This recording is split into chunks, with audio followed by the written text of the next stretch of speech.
Shalom Israel.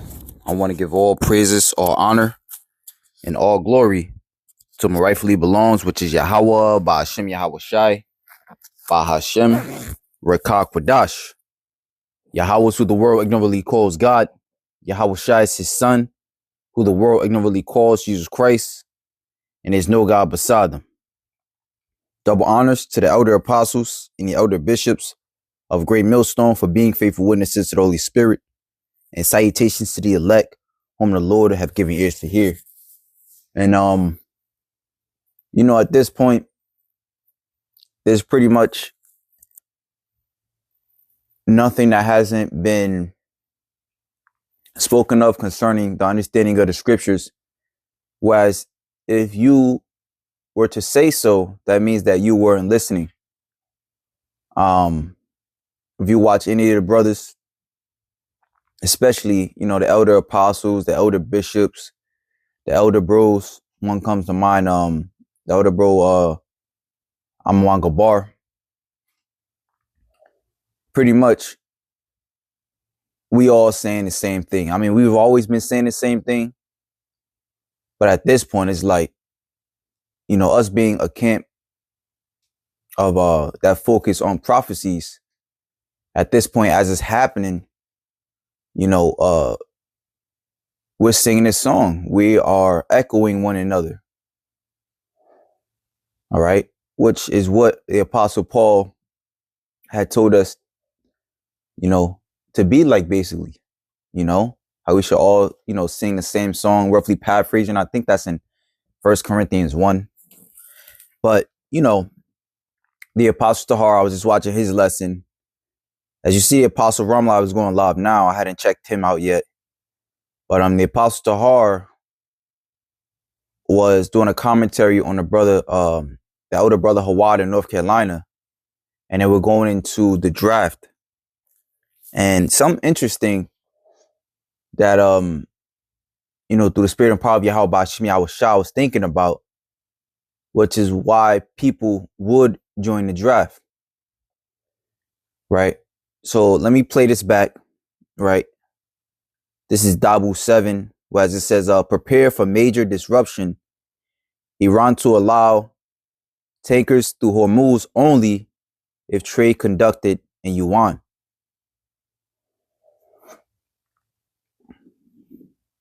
What's up, guys? D7 back at you.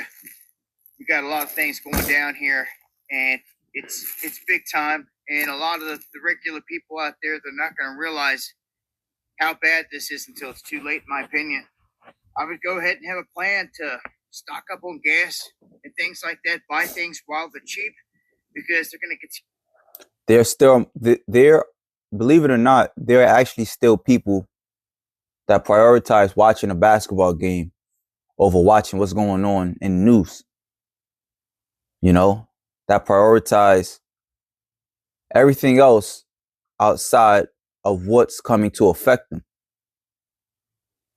But the days are coming where these words that we speak is going to be in your face. Right?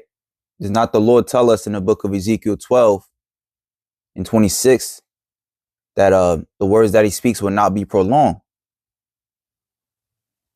Need to rise at this rate. And what we have is the war escalating here to where the Straits of Hormuz is blocked, and Iran and China are kind of yelling checkmate. They're saying no one can pass through the Straits of Hormuz unless they trade in the Chinese currency. That is huge. That bypasses the dollar. And for a long time, China's been getting away with this through a barter-like system with Iran, where they would get their oil, but then the Chinese would go into Iran and they would do infrastructure projects, and they would kind of pay it off that way, kind of a barter situation. Well, now they're just flat out telling everyone, you can't make any moves through the strait unless it's in the Chinese currency. This is a game changer. Hey, is not that Isaiah 47 where it says, come and sit in the dust, O virgin daughter of Babylon?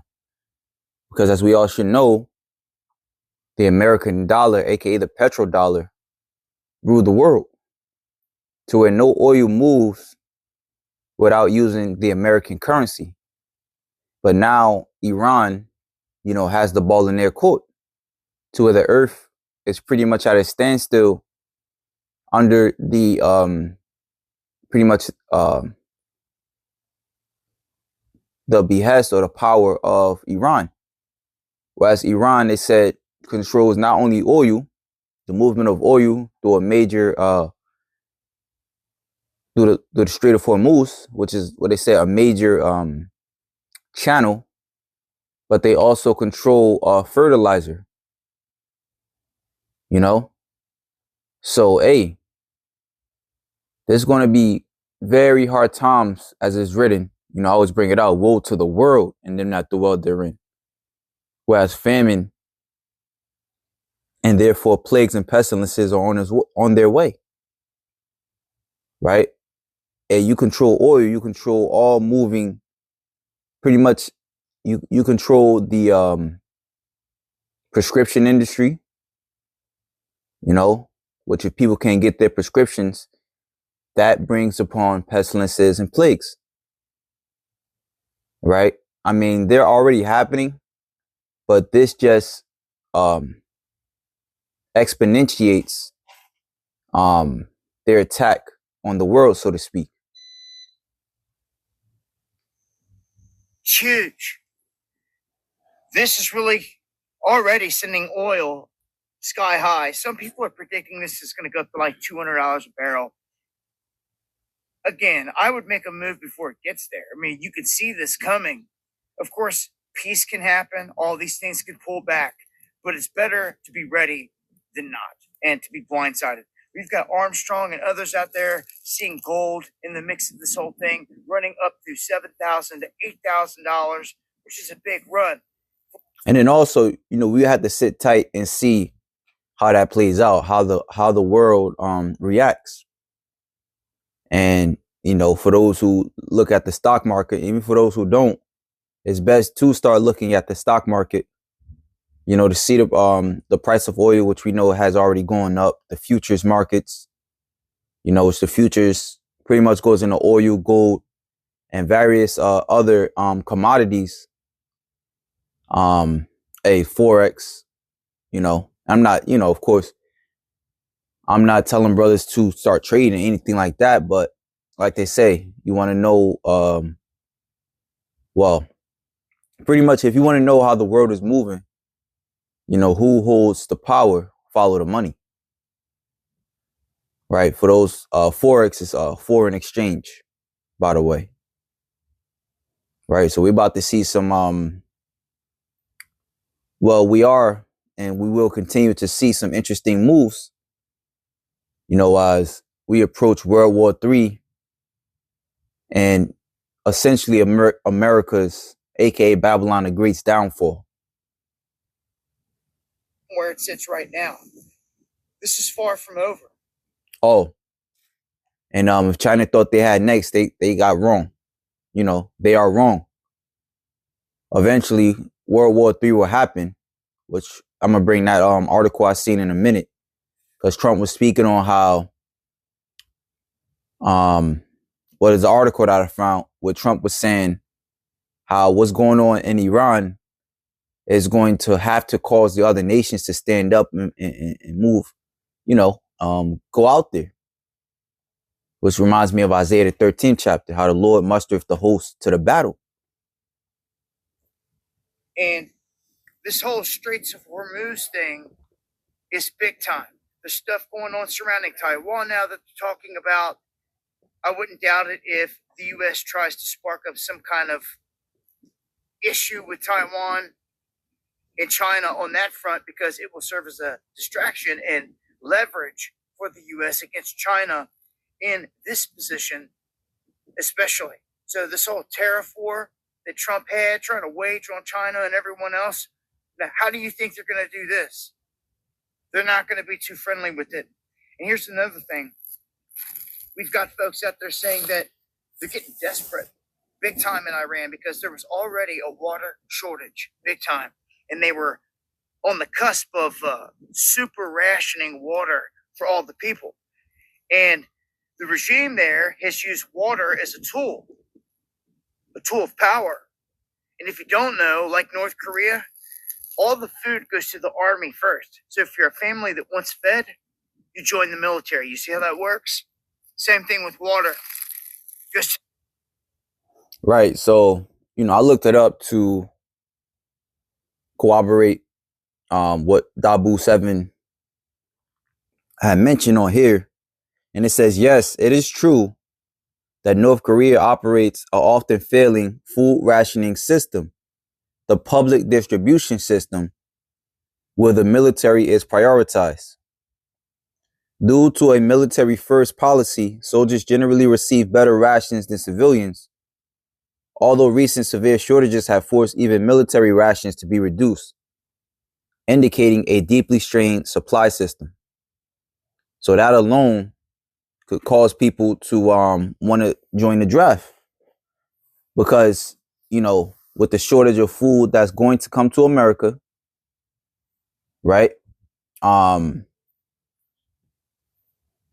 People are going to want to join the draft to save their family. All right. Hey, it's going to be a lot of death out here. There's going to be a whole lot of death out here. And one of some of which the reasoning being is because of the lack of food. Right? Hey, the scriptures tell us that. Okay. Let me look. Let me see.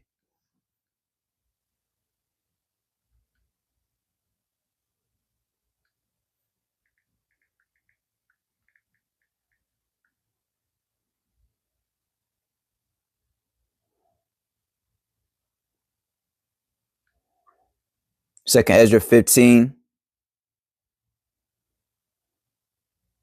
and 19. A man shall have no pity upon his neighbor, but shall destroy their houses with the sword and spoil their goods because of the lack of bread and for great tribulation. All right. And this second Ezra 15 is heavy because it goes into what's going to conspire in the Middle East. All right. Where you jump down to 29, it speaks on the dragons of Arabia, the Carmanians, i.e. the Persians or the Iranians, coming together against the West, America. Right. And these are the things that's going to be happening while that war is going on. Okay. So yeah, we come into we are at the cusp of some exciting yet fearful times. All right. For those of you who are not right with Yahweh Ba'ashim Yahweh Shai, it tells us, let's get Isaiah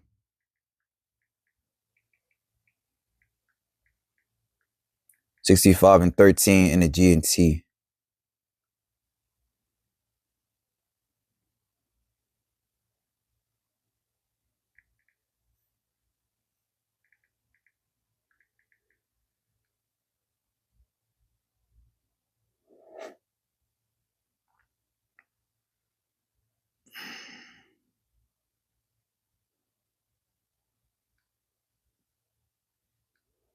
Shlaki, bear with me, Aki.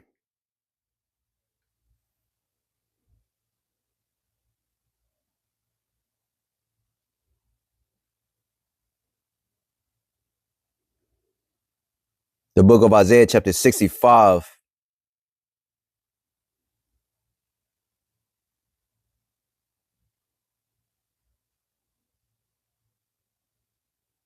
And 11. It says, but it will be different for you that forsake me, who ignore Zion, my sacred hill, and worship Gad and many, the gods of luck and fate. It will be your fate to die a violent death, because you did not answer when I called you or listen when I spoke. We barely get anybody to acknowledge us. Not that we're looking for that, but the point stands that for the most part, when brothers out there in the highways and hedges, we're talking to one another. And a few people that do acknowledge us are dumbass jakes that like to scoff. So those are the ones that's gonna die violent deaths. Okay. And even those that don't necessarily say anything, but they say something in their head, or they may come across brothers on YouTube or whatever the case may be and scoff, they're gonna die a violent death. Because you did not answer when I called you or listen when I spoke. You chose to disobey me and do evil. And so I tell you that those who worship and obey me would have plenty to eat and drink, but you will be hungry and thirsty. Okay? And you will pretty much be hungry and thirsty, depending on the devil who has at all times disappointed you. You're going to go in the military and you're going to be destroyed. All right? And for those who attempt to dodge it, guess what? You're going to be taken up and, taken in great number. It tells us in the next chapter of 2nd Ezra, the 16th, 2nd Ezra chapter 16, that the virgins shall mourn having no bridegrooms, for the husband shall be killed in the wars. It also tells us that in the book of Isaiah 3, in the last few verses, it says, they will sing for joy, but you will cry with a broken heart. Okay, so let's go back to that. The military first. So if we bomb desalination plants in Bahrain and other places that affect the water supply, that's going to cripple Iran, and they know it. But it will cripple the people. And this is where people are saying, is this a humanitarian crisis? Is this are these war crimes at that point? When it's affecting the population through and through, well, this is where it sits. I want people to know it's not looking good at this point, because I think they're going to continue to apply pressure in this area. So join me for the live streams where I've got more time to talk about this in greater detail. This is very important, and I will get your ducks in a row, especially with gas, fuel, anything like that, because I really see this spiking throughout the summer if they don't find peace soon, and it doesn't look like that's happening. Much love. Yeah, man. So them drafts is coming. I was watching Kim Iverson, and she was speaking on how that was something that's being spoken on to come in the near future. They said December 2026. Let's see, December.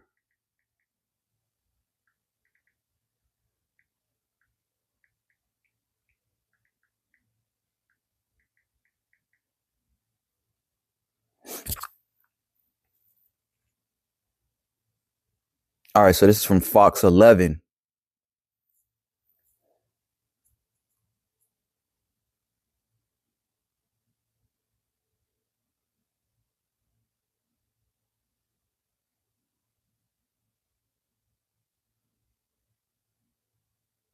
So it says, during an appearance on Fox News Sunday Morning Futures on March 8th, Press Secretary Caroline Leavitt was asked directly about mothers' fears regarding a draft. She responded that President Donald Trump does not remove options off the table, though she clarified that ground troops are not part of the current plan. It says, mothers out there are worried that we're going to have a draft, that they're going to see their sons and daughters get involved in this. It says, jumping down, currently, federal law requires nearly all males and immigrants aged 18 to 25 to register with a selective service. However, the authority to actually induct personnel expired in 1973.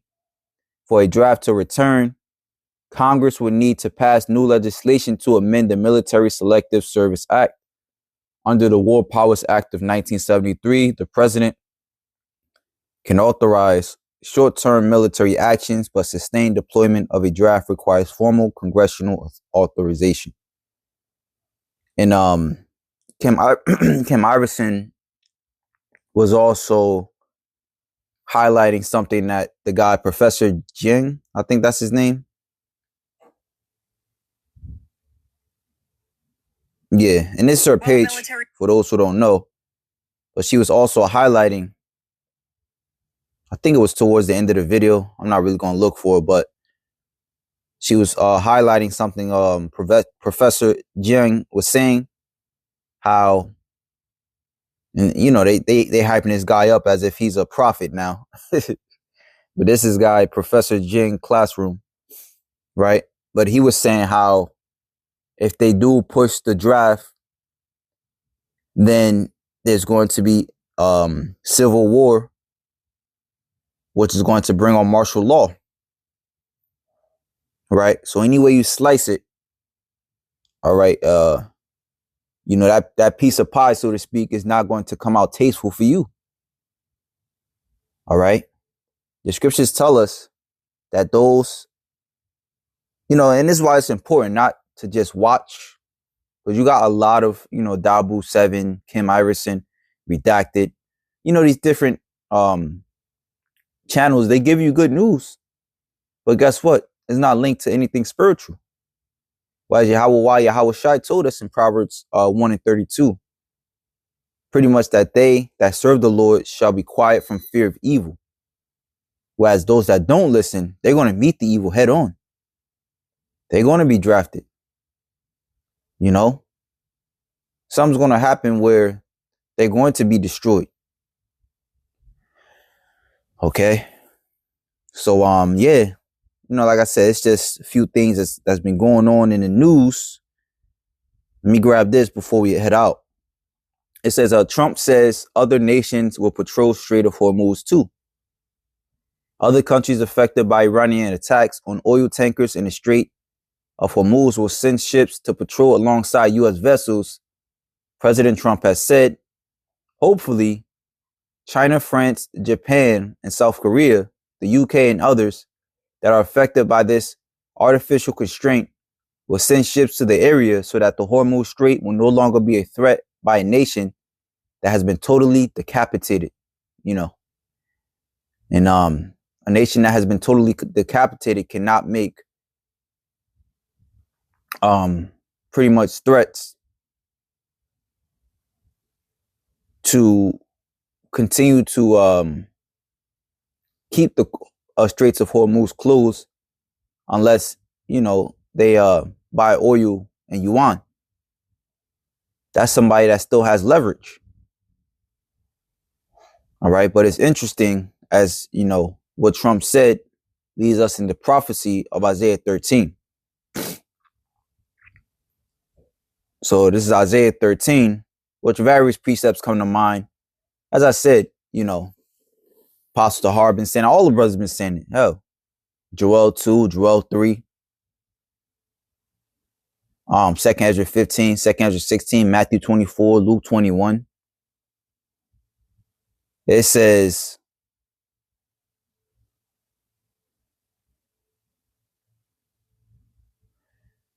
we start at the top. The burden of Babylon, which Isaiah the son of Amoz did see.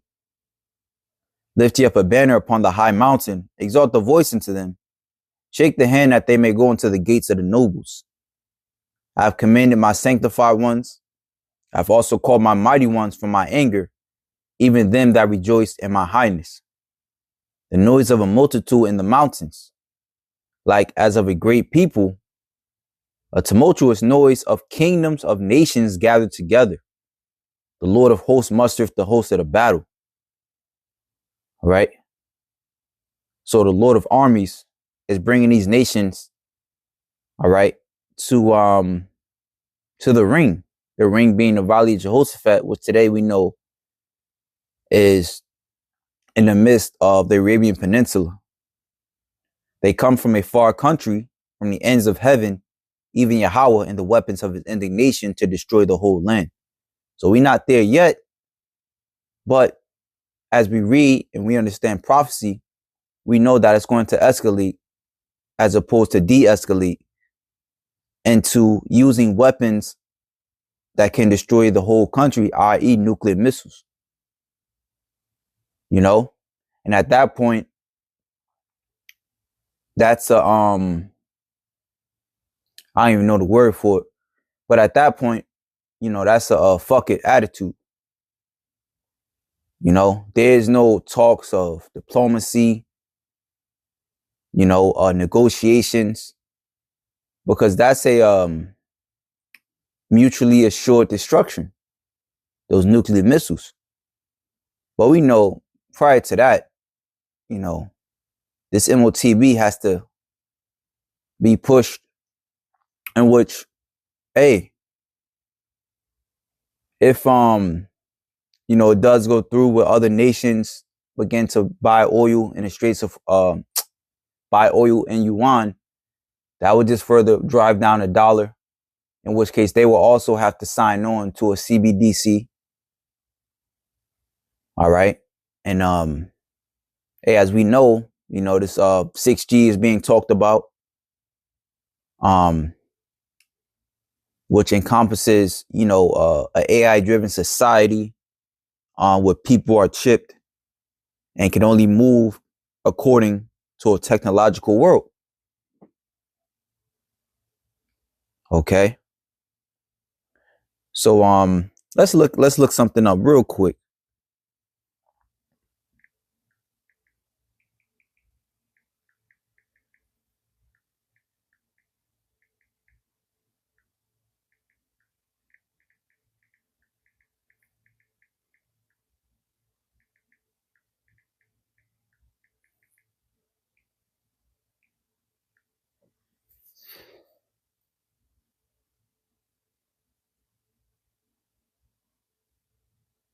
Yeah, so this will change the world, man. What Iran was just saying, that'll change the world.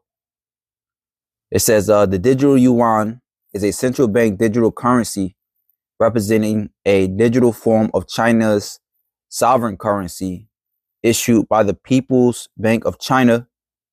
It is a legal tender designated for retail payments, functioning as a digital counterpart to cash and coins to enhance financial sovereignty and modernize payment systems. Okay.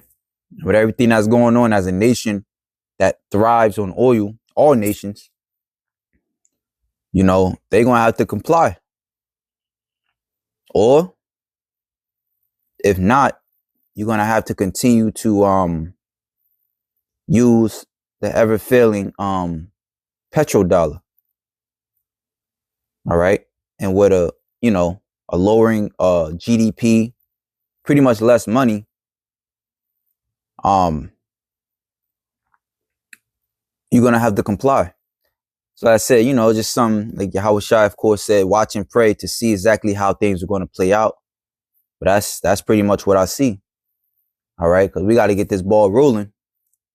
Which these other nations, they speak on it as well.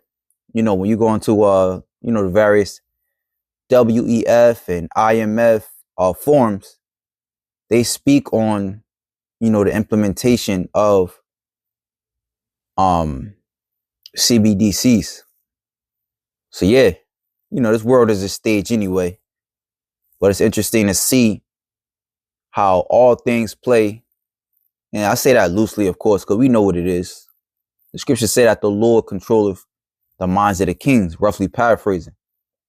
Right? So all things play as it is also written, who have resisted the will of the Heavenly Father.